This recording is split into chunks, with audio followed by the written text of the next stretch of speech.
Hello guys! Today, ang ipiprepare natin ay ang baked pompano. Ang tawag ko dito ay yung pompano beddings with cilantro and parsley. So, umpisahan natin dito sa cilantro. Ganito. Tapos, ano naman, parsley. Parsley, yan. Malinis po yung kamay natin at tinugasan natin lahat ang mga ito. Ganon din yung isda. Nilinis na yan.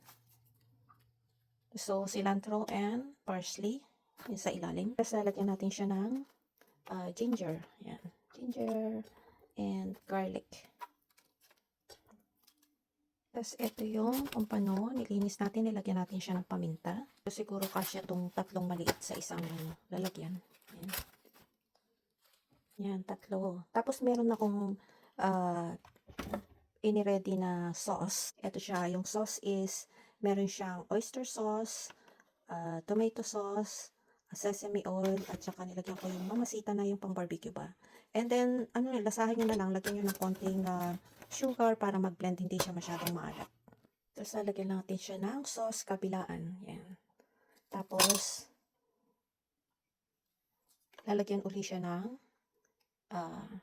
yung garlic, at saka ginger, tapos yung same beddings nung nasa ilalim. Ganyan. Balik na rin natin para lagyan ng sauce ang kabila.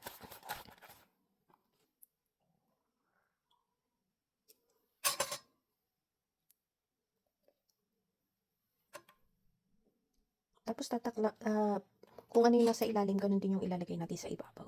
Yan. So, bago ko to i-bake, piniprepare ko yan one day ahead para mag-ano yung lasa niya. So, lagyan natin ulit siya ng ginger. Yan. At saka garlic.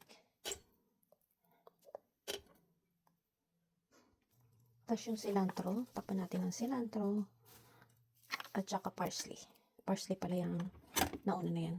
Dapat may green onion din dapat siya. Hindi na ako nakapili ng green onion. Yan. Tapos, takpan natin siya ng foil. Pag pinake siya sa 350 for, depende mga 20 minutes, 30 minutes, luto na yan.